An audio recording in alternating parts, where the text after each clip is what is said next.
자, 여러분 이 임대료 규제 진짜 중요합니다. 잘 정리해 두시고, 자, 임대료 보조 한번 들어가겠습니다. 두 번째. 자, 여러분 임대료 보조는 또 목적이 뭐예요?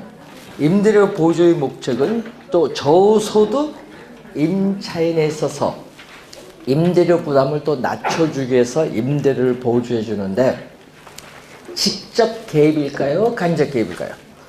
간접. 보조금은 간접이에요. 그래서 저소득층의 주택 문제를 해결해 주기 위해서 보조금을 지급을 하는데, 그래서 국가가 임대료의 일부를 뭘로? 무상으로 보조해 주는 제도입니다. 그래서 보조를 해주는데 누구에게 보조해 준다? 수요자에게 보조해 줄 수 있어요. 수요자. 그럼 수요자에게 보조를 해주는데 뭐가 있냐 하면 현금 보조라는 게 있어요. 현금 보조를 소득 보조라고 해요. 소득 보조. 그리고 집세 보조가 있거든요. 또 집세. 집세 보조는 이 임대료를 보조해 주기 때문에 이거는 가격 보조라고 해요. 그래서 여러분 우리 보조하면요, 현금 보조도 있고요, 가격 보조도 있고요, 현물, 뭐 쌀이나 뭐 라면 주는 이런 현물 보조도 있어요. 근데 여러분 항상 여러분 머릿속에 탁 도는 건 여러분 입장입니다. 소비자 입장에서 가장 만족 최고는 현금이야. 현금. 그건 꼭 기억해야 된다. 현금이 무조건 최고. 왜 그래요? 현금 보조해 주면은 여러분 선택의 폭이 넓어져. 상품 선택의 폭이 넓어져서 소비함으로써 얻는 만족 효용이 극대가 돼. 그래서 소비자 효용 측면에서 뭐가 최고? 현금이 최고. 자, 그래서 임대료의 일부를 정부가 현금으로 보조해 주면은 현금 보조액. 자, 여러분 현금 보조액이 얼마? 그래서 30만 원을 보조해 줬다. 현금. 그러면 현금 보조해 준 금액만큼, 현금 보조해 준 금액만큼 어떻게 돼요? 여러분 우리 월 100만 원 받고 있는데 30만 원 현금 주면 이제 100만 원이 아니라 얼마가 되는 거야? 130 되는 거예요. 예? 실질 소득이 더 높아져요. 예? 이전보다 실질 소득이 더 높아지면서 이전보다 뭐가 돼? 실질 소득이 높아지니까 임대주택이라는 소비도 뭔다? 증가해요. 여러분 이전보다 임대주택 소비가 더 증가함으로써 이전보다 임대주택을 소비함으로써는 만족 효용도 뭐가 돼요? 효용도 높아져. 이전보다 높아지는 거예요. 보조를 해주면은. 근데 문제는 임대주택만 소비가 늘어나는 것이 아니에요. 실질 소득이 증가하면은 아까 상품 선택의 폭이 다양하다 보니까 임대주택 소비만 증가하는 것이 아니라 임대주택 이외에 상품의 소비도 뭐한다? 증가를 하게 돼. 임대주택 이외의 상품 소비도 증가한다. 상품 선택의 폭이 다양하기 때문에 그렇습니다. 자, 그런데 집세를 보조해 준다. 여러분 임차인이 임대인과 임대차 계약을 맺어서 들어가서 살아요. 살 때 보조해 주는 거야. 안 살면 보조 안 해주는 거지. 그러니까 요거는 또 집세 또 보조해 준 금액. 집세 또 보조해 준 금액이 30만 원이다. 그러면 여러분 시장의 임대료는 얼마? 60만 원인데 30만 원을 보조해 주는 거야. 그럼 또 집세 보조해 준 금액만큼 임대료가 어떻게 돼요? 임대료가 얼마? 자기는 60만 원 내야 되는데 30만 보조받으니까 얼마만 내면 돼요?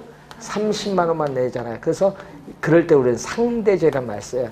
시장의 임대료는 변화가 없지만 본인이 부담을 해야 될 임대료는 상대적으로 떨어져.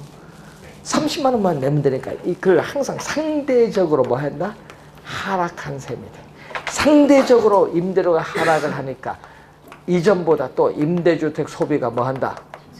증가하죠. 소비해야 받으니까 소비가 증가하는 거예요. 그러니까 요 뭐 가격, 임대료 가격 보조라고 하죠. 그러니까 뭐 두 경우 모두 하여튼 임대주택 소비는 증가합니다. 그래서 정부가 임대주택이라는 소비를 증대시키고자 하는 정책 효과 면에서는 임대주택 소비할 때만 집세를 보셔주는 게 좋고요. 근데 소비자 효용을 증대시키는 목적은 어느 게 좋아? 현금. 그래서 항상 현금이 최고입니다. 그래서 여러분 우리 옛날에 보면요 있죠. 구정이나 추석하면은 꼭 법주 하나 들고 뭐 물건 사려고 그거 싫어해요. 자식들 다 가져오니까. 그러니까 무조건 뭐야? 얘기하죠. 가끔 불러놓으면 나는 현금이 좋다 얘기하죠. 현금이 최고에 그거 갖고 다양하게 살 수 있으니까 부모님이. 그래서 여러분들 이번에 현금 드리세요. 자, 그래서 임대주택 관련해서 요건데 수요자에게 보조도 해주지만요 또 누구에게 보조해 줄 수 있어요? 또 공급자에게 또 보조해 줄 수 있어요. 여러분 공급자에게 이 건설 조달 금리를 좀 낮게 해서 지원을 해줄 수 있어요. 그러면은 이자 부담이 뭐한다? 낮아지기 때문에 생산비가 하락을 해요. 생산비가 하락을 하게 되면 장기, 여러분 늘 얘기지만 단기에는 공급은 변화가 없어요. 부동산은 단기에는 공급은 변화가 없는데 생산비가 하락을 하면은 장기적으로 임대주택 공급량을 뭐 한다? 증가를 해요. 장기적으로. 임대주택 공급량이 증가함으로써 임대료는 뭐다? 공급량이 이전보다 많아지면 당연히 임대료는 공급량이 많아지면 임대료가 떨어져요. 임대료가 하락하면서 장기적으로 저소득 임차인에게 혜택을 줄 수 있는 거예요. 자, 예를 들어볼까요? 자, 여러분이 이제 요 그림은 제가 여러분 이해를 돕기 위해서 그리는 거예요. 자, 현재 시장의 뭐다? 균형. 네? 현재 임대료다. 그러면 현재 시장의 임대료가 P0예요. 그러면 균형 거래량은 뭐다? Q0예요. 그런데 보조를 해주면 어떻게 돼? 정부가 보조를 해주면은 저소득 임차인의 임대주택에 대한 수요는 뭐한다? 증가해요. 증가하는데 아까 했지만 단기적으로는 공급은 변화가 없어요. 단기. 그러면 현재의 임대료 P0에서 수요가 증가함으로써 어떻게 공급은 변화가 없기 때문에 이만큼의 뭐가 발생하냐면 초과 수요가 발생해서 이 수요자들의 경쟁에서 임대료는 뭐죠? P0에서 P1으로 만다 상승해요. 그럼 임대주택을 소유한 사람은 임대료 상승에 따라서 이 크기만큼 뭐를 불로소득인 초과 이윤을 누리고 있어요. 초과 이윤을 누리니까 어떻게 돼요? 공급이 이제 하겠죠. 그럼 공급을 하는데 언제까지? P1이 다시 초과인이 없을 때까지. P1이 뭐? P0 초과인이 없을 때까지 우리는 공급을 늘려줘요. 그래서 원래의 임대료 수준까지 하락하면서 장기적으로 임대주택 공급량이 이렇게 뭐한다? 증가한다는 내용이에요. 단기, 장기 의미를 간단하게 한 거 언급을 해봤어요. 그런데 주의해야 될 거는 우리나라는 보조금 지급하고 있을까요, 지금? 보조 안 받아보시니까 모르죠. 전철 타면 가끔 여기 광고판에 보면 주거급여 신청하세요. 보신 적 있으세요? 예? 있어요. 우리 박근혜 정부 시절에 이제 3년 전 10월부터 시작을 한 제도예요. 그거 우리 뭐라고 하냐? 주택 바우처 제도예요.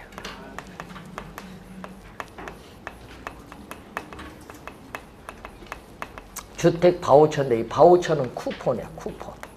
자, 여러분 저 쿠폰인데 여러분이 그 상품권이죠. 우리 롯데백화점 상품권 보면 거기 뭐가 적혀 있죠?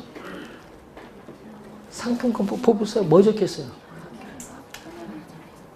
금액 안 적혀있네. 금액 있잖아요, 금액. 쿠폰에 금액이 있는 거예요, 금액. 금액 있는 거 주인 거지. 그래서 이게 뭐죠? 교환권이야. 금액이 적혀있는 교환권. 쿠폰. 이걸 우리는 그냥 바우처 하는데 이걸 지급을 해줘요. 그래서 이 정부가 누구에게? 저소득 임차인에게 뭐를 줘요? 바우처를 지급을 해. 또 왜 현금으로 주지 않고 바우처로 주느냐, 교환권을 주느냐? 현금으로 주면은 다른 용도로 전용할 수 있기 때문에 그걸 방지하기 위해서 바우처를 지급해요. 바우처 지급하면 그 뭐 또 뭐야 깡도 하는데 요즘. 예? 여러분 우리 성남시에서 예? 그 학생들에게 어떻게 바우처 12만 원 줬더니 어떻게 돼요? 인터넷에서 깡해서 7만 원 현금화했었습니다. 왜? 서울 출퇴근하는데 거기서 뭐가 되는데 성남시만 쓰도록 하니까 이게 그러니까 깡을 하니까 뭐 한다. 거기서 이제 서울특별시는 50만 원 주면서 뭐 한다. 용도로 제출하라. 어디 썼는지 현금 50만 원 주면서. 근데 그 용도는 뭐야? 쓰는 거 마음이죠. 네. 그래서 하여튼 뭐가 다 생기는 거 봐. 예. 그래서 뭐를 해줘? 임대료를 납부를 해요. 우리 임차는. 근데 지금 현재 시장 임대료 얼마? 60만 원이야. 그럼 60만 원인데 바우처 30만 원을 지급하면은 바우처 30만 원에다가 얼마 주면 돼? 우리는 현금 주면 되잖아요. 30 합쳐서 얼마? 임대료 현금 시장 임대료 60만 원을 임대인에게 납부를 해요. 그러면 임대는 바우처를 받았으니까 이 바우처를 정부에 뭐 한다? 제시를 하면 정부는 임대인에게 뭐를 지급? 현금을 지급해. 근데 이제 배우게 될 공공주택이 있거든요. 그럼 공공주택은 임대료가 훨씬 낮게 해서 공급을 하기 때문에 이 주택 바우처 제도는 뭐에만? 민간 임대주택에만 적용해요. 자, 민간 임대주택에만 적용을 하는데 문제는 자격이 되면 되거든요. 이 바우처를 받을 수 있는 자격이 되면은 여러분 전국 어느 지역에 살든 관계없어요. 네? 그러니까 뭐죠? 임차인의 수요자인 임차인의 뭐가 보장되어 있다? 주거 선택할 수 있는 권리가 보장되어 있기 때문에 누구 중심의 제도? 임차인의 주거 선택권이 보장되니까 공급자 중심, 수요자 중심. 예, 수요자 중심의 제도가 되는 거예요. 주택 바우처 제도.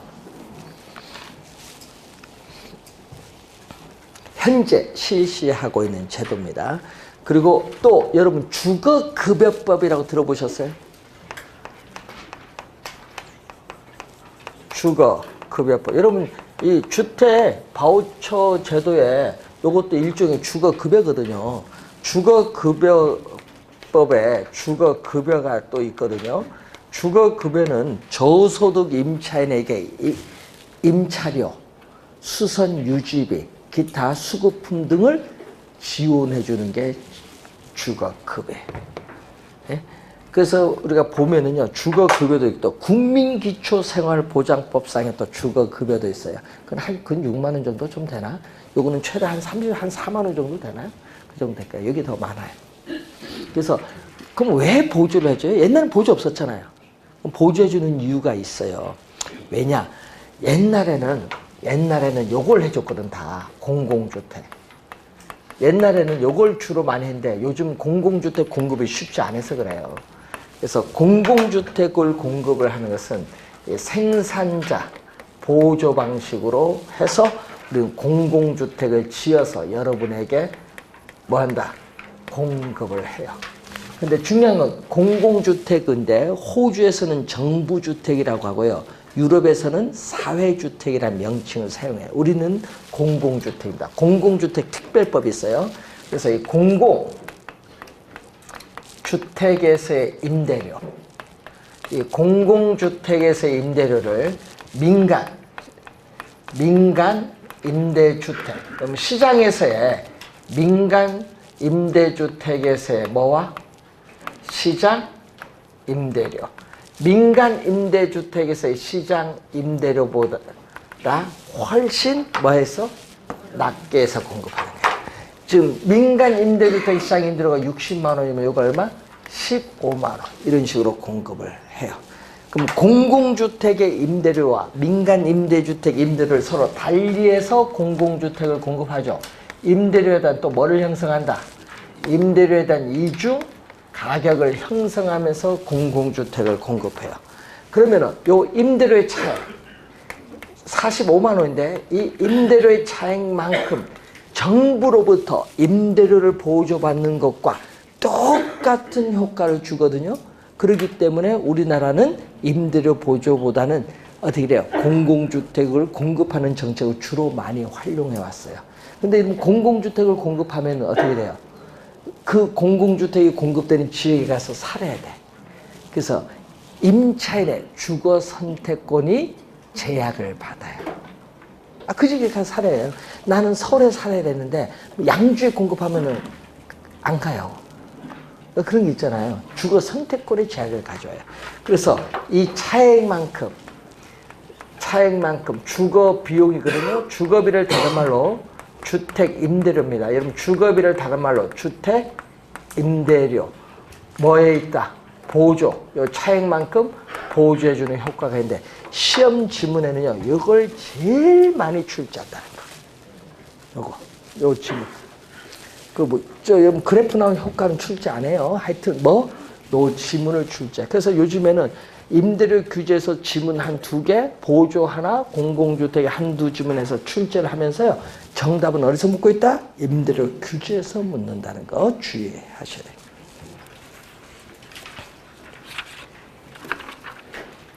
자, 여러분 교재 167페이지에 민간 임대주택에 관한 특별법상의 용어에 거기에 기업형 임대주택이 있어요. 4번에.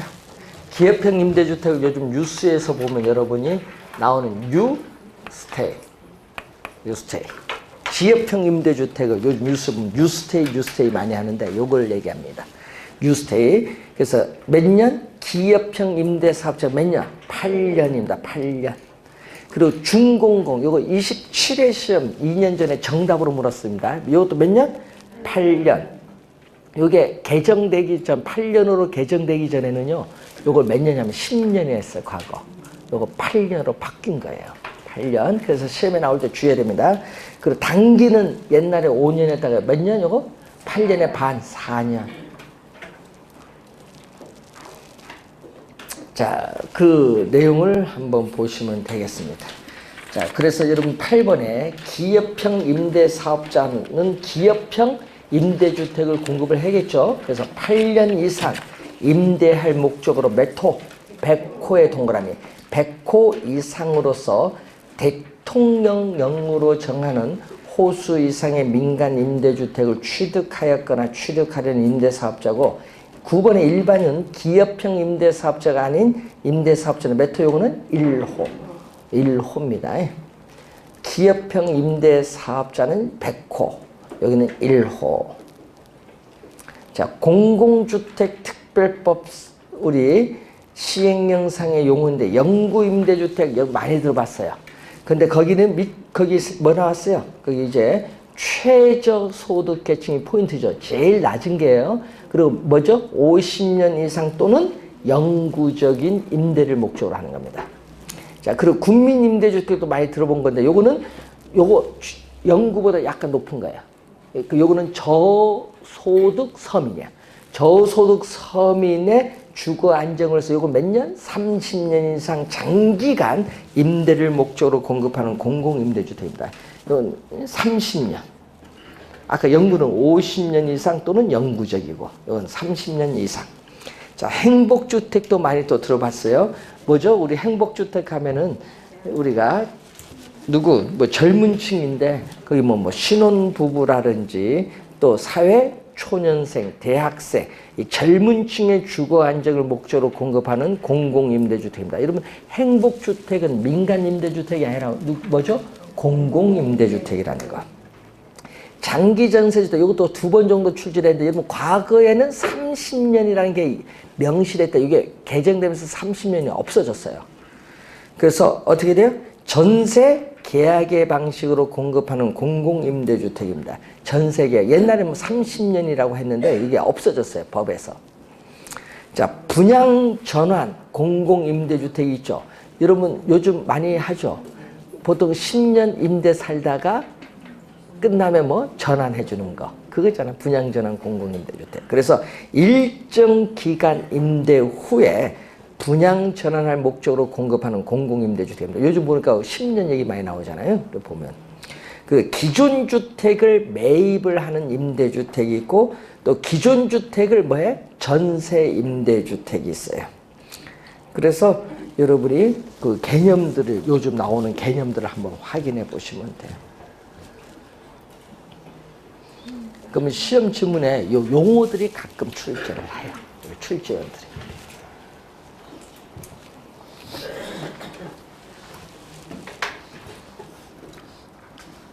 근데 중요한 건요, 중공공 임대주택을요, 공공에 준한다 해서 또 공공주택으로 생각하는 사람이 있어요. 공공에 준한다니까 민간이지, 민간 임대주택입니다. 주의 좀 해 두셔야 돼. 그래서 시험에 중공공 많이 내는 거예요. 자, 169페이지에 여과 과정으로 갑니다. 여과 과정은요, 출제위원이 좋아하시는 분인데 27회 시험에도 냈고요. 23회도 냈는데 28, 5회, 9회 같은 경우 보면 용어를 좀 알면 돼요. 여과 하면은 필터링. 자, 여러분 정수기에 필터는 불순물을 걸러주는 장치, 여과. 그래로 번역해서 어려워요. 필터링 과정, 여과 과정인데 이것은 주택의 순환 형상을 말해요. 순환, 여러분 토지 위에 주택은 고정돼서 이동하지 못하는데 주택이 순환한다는 말은 그 주택에 살고 있는 사람들이 뭐다? 이사를 왔다 갔다 하는 걸 얘기해요. 이사를 왔다 갔다. 그럼 이사를 왔다 갔다 하려면 뭐가 있어야 돼? 빈집을 뭐죠? 공가라고 해요. 공가가 연쇄적으로 나타나야 뭐가 발생하는 거예요? 여과가 발생하는 겁니다. 그래서 여러분이 주택을 여러분 신규 분양받아서 생활하다 보면 점점 세월이 갈수록 노후화되잖아요. 그래서 질적인 변화가 생겨요. 주택의 질적인 변화, 그리고 고소득층 가구, 저소득층 가구의 이동 관계를 시간의 경감에 따라 어떻게 변하는가 설명하는 이론을 뭐라고 한다? 여과 과정이라고 해요. 여과 과정. 주택의 질적인 변화와 가구 이동 관계를 설명하는 이론인데, 자, 우선은 여과 과정에서 시험에 우리 많이 나오는 게 요걸 많이 출제하잖아요. 뭐를? 상향 여과의 개념, 하향 여과의 개념 진짜 많이 출제하죠. 하향 여과는 뭐죠? 일정 수준, 여러분 일정 수준 이상의 주택을 고가 주택, 일정 수준 이상의 주택인데 이 고급 고가 주택을 소비하는 일정 수준 이상의 계층이 고소득층이야. 그럼 이 고급 주택을 살다가 시간이 경과함에 따라 점점 어떻게 돼요? 노후화가 되죠. 그래서 물리적, 기능적으로 쇠락을 해서 더 이상 고급 주택으로서의 기능을 제공해 주지 못해요. 그래서 누구에게? 저소득층의 사용으로 넘어오는 것을 하향 여과인데, 일반적으로 우리 여과 과정이라면 뭐죠? 하향 여과가 일반적인 형상이에요. 그럼 상향은 뭐죠? 일정 수준 이하의 주택인 저급 또는 저가 주택, 저소득층이 거주하는 주택인데 이 저급 저가 주택을 비용을 투입을 해서 수선을 하거나 또는 뭐 한다? 재개발을 통해서 고소득층의 사용으로 바뀌는 형상을 상향여과인데, 상향여과는요, 이 지문을 3번 냈어요. 주택의 상향여과 과정은 소득이 증가함으로 인해서 저가주택에 대한 수요가 감소되었을 때 한다. 감소의 동그라미. 이걸 시험에 증가로 3번 출제했어요. 그 지문을 증가로 15회, 15회 추가 시험, 그리고 23회 시험, 그 지문을 3번 정답 물었어요. 감소를 뭘로 출제했다? 3번 다 증가로 출제한 거예요. 말을 그것만 딱 바꿔서 출제. 상향 여과의 개념, 하향 여과 이해하고 있냐? 21회 시험에 또 정답 물었어요. 개념을 또 정답 지문으로 또 물었습니다. 개념을 많이 출제를 해요. 자, 그러면은 이 관련해서 우리가 주거 분리라는 게 있거든요. 여러분, 주거 분리는 도시의 역사적 발달 과정과 밀접한 관련을 가지고 있는데, 도시 내에서 저소득층 주거지역과 고소득층 주거지역이 서로 분리되는 형상을 말해요. 그래서 이러한 주거 분리 형상은 도시 전체적인 측면에서뿐만 아니라 지리적으로 가까운 근린 지역에서도 발생하는 형상이죠. 자, 그 지문도 한 2번 출제를 했고요. 또 그 주거 분리 형상은 정해 외부 효과. 여러분, 외부 효과는 부동산 가치를 상승 또는 하락 영향을 미쳐요. 그래서 정해 외부 효과로 인해서 발생하는 편익은 추구하려 하고, 또 마이너스 부외부 효과로 발생하는 피해는 피하려는 동기에서 나타나는 형상이 주거 분리 형상입니다. 자, 주거 분리 형상이 나타나는데, 이때 저소득층이 거주하는 지역. 자, 여러분, 저소득층이 거주하는 지역을 저급주택지역 또는 저소득층 주거지역인데, 자, 이 저급주택지역에서의 수선비와 수선 후에 가치 상승분을 비교를 했더니, 수선비와 수선 후에 가치 상승분을 비교했더니 일반적으로 어디가 클까요? 수선비가 크지. 왜? 저급주택지역이 있는 지역은 주거 환경이 안 좋잖아요. 그래서 뭐가 발생한다? 마이너스 부의 외부 효과로 인해서 우리는 부동산 가격이 하락을 하는, 양호하지 못한 주거 환경으로 해서 주택 가격이 오히려 많이 떨어지는 형. 그러니까 수선 후의 가치 상승은 거의 없고 마이너스 외부 효과로 수선비가 많이 들어요. 그럼 비용을 투입해서 수선을 하려고 하지 않겠지. 그러면 저급주택지역은 계속 뭘로 남는다? 저급주택지역은 계속 저급주택지역으로 남는 경향이 나타나요. 저급주택지역. 그럼 고급주택지역은 어떻게 돼요? 고소득층 주거지역, 고급주택지역은 주거 환경이 상당히 좋거든요. 주거 환경이 좋으니까 뭐다? 정 플러스 정의 외부 효과가 발생해요. 정의 외부 효과가 발생하는데, 여기서는 수선비와 수선 후에 가치 상승분을 비교했더니 어디가 더 크다? 정의 외부 효과로서 수선비보다 수선 후의 가치 상승분이 더 여기는 커요. 그렇기 때문에 비용을 투입을 해서 계속 뭐 한다? 수선을 하기 때문에 고급주택지역은 계속 뭘로 남는다? 고급주택지역으로 남는 경향이 있어요. 그래서 저급주택지역은 계속 저급주택지역으로, 고급주택지역은 계속 고급주택지역으로 남는 경향이 있기 때문에 도시 내에서 저급주택지역과 고급주택지역이 분리되는 주거분리 현상이 그래서 나타나는 거예요. 그럼 이 지문을 시험에 내느냐? 아니죠. 다른 걸 내겠죠. 이제 지금 설명하는 거 잘 봐야 된다. 수선비보다 수선 후에 주택 가치 상승분이 크면은 저급주택지역의 저소득층 가구는 수선을 할 수도 있고 수선을 안 해요. 수선을 안 하면요, 저급주택지역은 계속 뭐예요? 저급주택지역으로 남아요. 그러면 수선을 왜 안 하느냐? 그게 중요하죠. 또 수선 안 하는 이유가 뭐예요? 저급주택지역에서 수선비보다 수선 후에 가치 상승분이 높다고 하더라도 수선을 못하는 경우에는 저급주택지역에 살고 있는 저소득층 가구들에서의 소득이 뭐다? 낮기 때문에 그렇지. 저소득 때문에 그래요. 소득이 낮기 때문에 마음은 굴뚝 같은데 못하는 거, 돈이 없어서.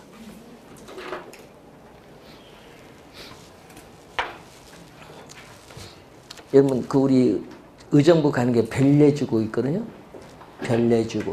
별내주고에 오래된 주택이 재건축 들어가는데, 문제는 재건축을 하는데 평당 가격이 좀 비쌀 거 아니에요. 근데 문제는 그러니까 이런 게 감정평가를 좀 오래전에 했는가 보지. 보상액이 적으니까 나중에 그 잔금 전세 받아서 잔금 치러서 자기는 거기 못 사고 다른 데가 살아야 돼. 돈이 없어서. 그러니까 재건축을 막 반대하는 거야. 나는 지금 계속 거기 살겠다. 내 죽거든 알아서 해라. 계속 살겠다. 근데 재건축을 막 추진하는 거야. 가격이 오를까 싶어서. 근데 거기 사는 대부분 저소득층은 뭐 한다? 높은 분양가를 지불 못하니까 거기 어디 재건축에도 못 살아요. 돈이 없어서. 그 얘기예요. 돈이 없어, 소득이. 그래서 문제가 생기는 거예요. 그래서 별 내주고 이번에 한 사람 자살했잖아요. 예? 총무가 자살했잖아요. 좋아. 예. 뭐 계속 항의 들어오니까 돈이 없는데 왜 하느냐 이거지. 예? 누가 했겠어? 뭐 조합장이 했겠지. 응? 그래서 그런 게 있어요. 소득이 낮으면요, 진짜 재건축 재개발하기 진짜 어려워요. 왜? 거기 못 살거든. 예? 분양가를 감당 안 되죠. 그래서 개발 못 해요. 근데 만약 개발을 했다. 그러면 이게 중요한 거예요. 개발이 되면요, 뭐죠? 저급주택이 수선 또는 재개발해서 고소득층으로 바뀌는 건 상향, 하향 여과. 상향. 이런 걸 잘해. 시험에는 이런 걸 묻잖아요. 상향이냐, 하향이냐. 상향, 여과 과정을 통해서 저급주택 지역이 뭘로? 고급주택 지역으로 바뀔 수도 있다. 근데 드문 현상. 이건 드문 현상이지. 응? 자, 그래서 또 여기는 고급주택 지역에서 수선비보다 수선 후의 가치 상승을 비교했더니 수선비가 많이 들어. 그러면은 돈이 있는 고소득층 가구는 주거 환경이 양호한 다른 쪽 이사 가버려. 이사 가면은 그 노후화된 고급 주택은 저소득층이 들어와요. 그래서 저소득층 가구는 될 수 있는 대로 주거 환경이 양호한 고급 주택 지역 가까이 위치하여 입지하기를 뭐한다? 선호를 해요. 대신 여기 가까이 있어야 된다. 그러다 보니까 어떻게 돼요? 우리는 이사 가서 계속 들어올 거 아니에요. 이때는 어떻게 비용을 투입해서 고소득층 가구 수선을 하지 않겠지. 수선을 하지 않아요. 고급 주택 쪽이 수선을 하지 않고 저소득층이 넘어오잖아요. 저소득 받아서 들어오잖아요. 이걸 뭐라고 한다? 하향 여가죠. 하향.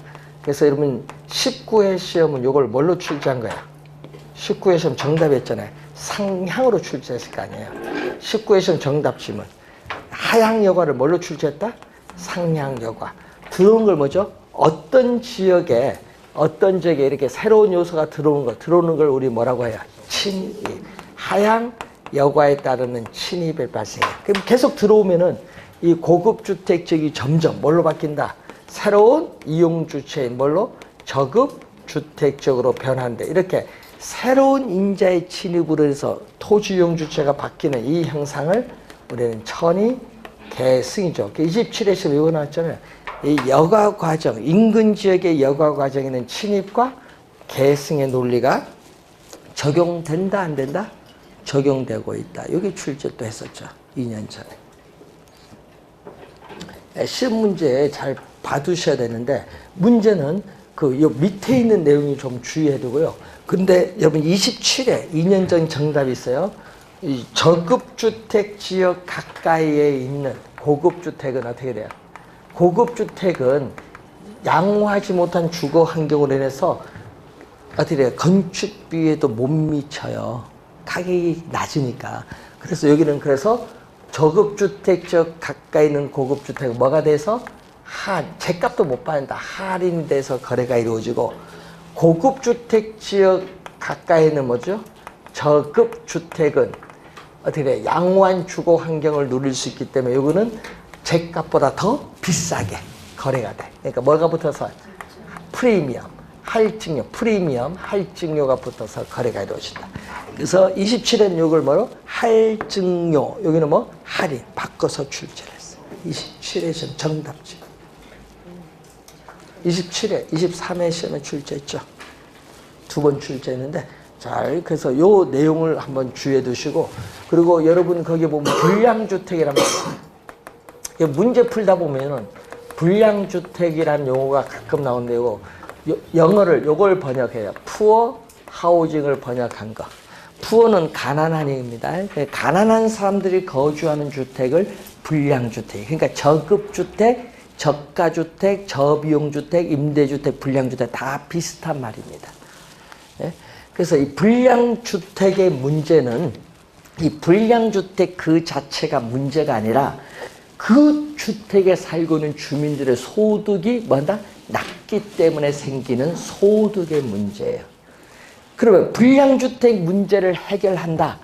그럼 소득이 낮기 때문에 생기니까 소득을 뭐 해주면 돼? 높이면 거기서 탈출할 거 아니에요. 그럼 소득을 높이기 위해서는 또 뭐를 해야 되냐? 교육 수준을 높여야 돼. 교육 수준을 높여서 소득을 높여야 되는데 교육 수준을 높여서 우린 좋은 직장에 취업해서 소득을 높이는데 그 가게는 한 세대 이상이 가는 거예요. 그러니까 쉽지가 않아요. 그래서 이 이론 다 선진국 이론인데 그 선진국에서도 해결을 아직도 못해요. 아직도 논란이 많아. 지금 미국이나 유럽도 마찬가지지만 논란이 많아요. 그럼 우리나라는 불량주택 문제를 해결할 수 있냐? 못하죠. 못하지. 그럼 거기 사는 사람이 재건축을 하면 어떻게 돼? 높은 가격 지불 못하니까 다른 집 가서 또 불량주택 또 생기는 거예요.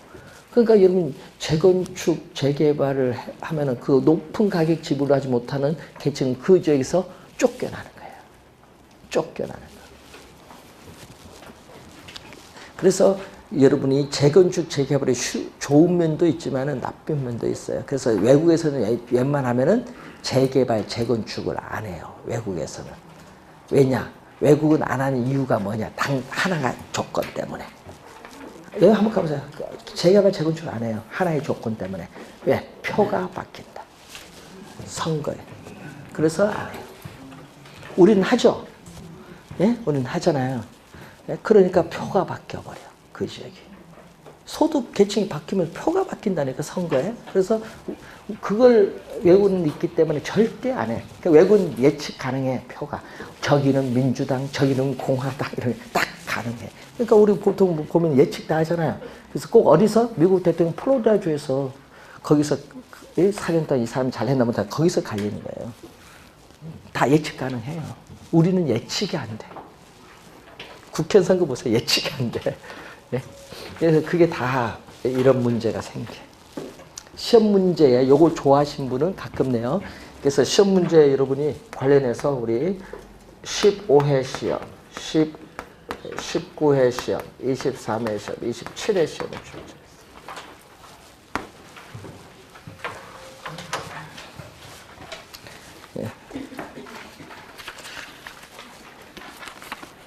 자, 여러분 교재 171페이지 가면은 분양가 규제. 아까 우리 배웠죠? 분양가 규제는 가격 통제주 최고 가격제의 일종이고 아까 목적 배웠죠? 두 가지. 근데 분양가 규제를 보게 되면은 여러분 가격이 주어지죠? 시장에서의 수요, 공급이 주어져요. 그러면 시장에서 이게 바로 뭐죠? 균형 가격. 균형 가격. 여러분 19회 시험은 이것을 균형 가격 대신에 뭘로 출제했다? 시장 가격으로 출제했어요. 자, 여러분 균형 거래량이 주어졌죠. 근데 이 가격이 너무 높기 때문에 이 가격보다 낮은 수준에서 뭐 한다? 규제를 해요. 이 규제 가격이 우리는 분양가의 뭐다? 상한선. 분양가의 상한선이니까 무슨 가격? 상한. 19회 시험에 상한 가격으로 출제했거든요. 또는 이 빨간 선, 법이 허용하는 범위 내에서 받을 수 있는 최고의 가격, 최고 가격이에요. 자, 그러면은 이 가격 차이만큼 건설업체는 손해를 봐요. 근데 단기는 공급은 변화가 없어요. 손해를 보니까 수익성이 악화되면서 단기는 공급은 변화가 없고 장기로 갈수록 뭐는 신규 주택에 대한 공급량이 점점 뭐한다? 줄어들어요. 신규 주택 공급량은 줄어들고 또 이 가격 차이만큼 분양받으면 시세 차이, 전매 차익을 누릴 수 있기 때문에 아파트를 분양받고자 하는 수요량은 뭐한다? 증가를 하죠. 그러면 수요량은 이만큼인데 공급량은 이 정도밖에 없기 때문에 장기적으로는 이 크기만큼의 또 뭐가 발생한다? 장기적으로 초과 수요인데 이 초과 수요는 결국 아파트에 대한 뭐를 유발하는 거예요? 투기적 수요를 유발하는 거야. 이러한 초과 수요로 인해서 또 장기적으로 뭐가 형성? 암 시장이 또 형성이 되겠죠. 그럼 이 공급량 수준에서 우리는 소비자가 기꺼이 지불할 용의가 있는 가격, 이게 암시장에서 형성되는 가장 높은 가격이에요. 암시장 가격, 규제 가격. 그래서 또 장기에는 어떻게 돼요? 또 뭐가 형성된다? 우리는 이중 가격이 또 형성이 돼. 장기에는. 그러면은 어떻게 돼? 요 가격 차이만큼 뭐가 붙었냐면은 이걸 우리는 프리미엄이라고 해요. 프리미엄. 그래서 여러분이 P 얼마 붙었다는 게 이 P가 여기서 나온 P예요. P 뭐 얘기 많이 하죠, 여러분이. 프리미엄이에요. 근데 이 프리미엄이 크면 클수록 암시장에서 분양권에 대한 불법적인 전매가 자주 발생합니다. 여러분, 우리 투기 과열지구로 지정을 아까 하면 주택법에 분양권 전매 제한 조치를 취할 수 있죠. 그렇다고 전매 안 합니까? 여러분 먹고 살아야 될 거 아니에요. 하죠. 하잖아요. 합니다. 그런데 문제는요. 분양권 불법 전매를 했어요. 네? 자기가 분양을 받았는데 중도금 규제로 인해서 내기가 어려운 거야. 네? 그러니까 피 1억 받고 넘겼어. 계약금 걸어서 이제 피 1억 받고 계약금도 돌려받고 누구 산 사람한테 돌려받고 누가 납부해 이제 그 사람 명의로 분양 최초받은 사람 명의로 누구 납부해? 산 사람이 납부하고 잔금 다 치렀지. 근데 잔금 치는 날 딱 가는 거야. 근데 문제는 아파트 분양 가격보다 7억이 올랐어. 그러면 이제 판 사람이 속이 아플 거 아니에요. 예? 그래서 뭐 한다. 자기들 다 나로 오니까 관심 늘 갖잖아요. 그러다 보니까 계약 무효를 주장을 하겠지. 계약 무효 주장할 거 아니에요. 7억인데 자기는 1억 받고 넘겼는데. 그래도 안 돼. 예? 우리는 그럴 땐 다 뭘 해줘? 공증을 해놓잖아요. 그래서 문제는 불법에 대한 책임만 질 뿐 소유권은 이전된 겁니다. 소유권 넘어갔어요. 요즘 같은 시기에 또 이런 게 있어요. 공인중개에서 잘 해야 되는 게 이제 주택 가격을 팔았어. 예? 주택 매매했어. 계약금 줬어요. 계약금 2억 줬어. 계약금. 2억 주고 한 달 뒤에 중도금. 3개월 뒤에 잔금 치르겠어. 예? 2억 줬는데 예? 한 달 되기 전에 가격이 5억이 올라버렸어. 주택 가격이. 예? 강남 5억이 올랐어요. 한 달 되기 전에. 판 사람이 또 매도자 기분 나쁘지. 갑자기 5억 올랐으니까 계약금 2억 받았잖아요. 또 계약 해제해버려. 뭐 2억 받았으니까 4억 주지. 5억 올랐는데 더 오를 거다. 해제해버리지. 그래서 산 사람은 뭐다? 딱 봐서 더 오를 것 같다. 중도금 한 달 더 주는 거 없어. 바로 보내버려. 통장으로. 바로 보내. 그러면 계약 해제 안 돼. 끝난 거야. 법적으로 끝난 거야. 대법원 판례입니다. 그런 거 잘해야 돼. 중개업자. 네? 오를 것 같으면 얘말 빨리 보내버리세요. 그러니까 바로 보내버리세요. 중도금. 그럼 계약 끝난 거예요. 요즘 그런 사건이 많거든요. 가격이 급등하다 보니까. 처음 배웠죠? 네? 그런 걸 이제, 그런 걸 배울 때 눈이 다 초롱초롱 하시는 거예요. 그런 걸 잘 해야 돼요, 이제. 그러면 여러분이 이제 보면요. 이제 요거 규제 가격을 없애버리면 어떻게 돼? 규제 가격이 없으면 분양 가격이 오르죠. 그러면 수요가 뭐 해야 돼? 전매 차익이 줄으니까 수요는 줄어들잖아. 투기적 수요가 줄어들고 건설업체는 수익성이 높아지는 공급이 증가하는 거죠. 근데 우리는 분양가 자율화는 안 내요. 시험에는 뭐든 분양가 규제 또는 분양가 상한제를 출제하죠. 원래 지금 뉴스 계속 상한제 계속 퀘스천 마크 나오죠. 원래 출제 가능성은 좀 있어요. 그래서 네, 요거 분양가 규제 상한제는 원래 출제 가능성 하여튼 이슈가 되면 나올 가능성이 좀 있으니까 별표 2개를 좀 해놓겠습니다. 자, 잠시 쉬고 여러분 교재 171페이지 선분양 후분양 가겠습니다.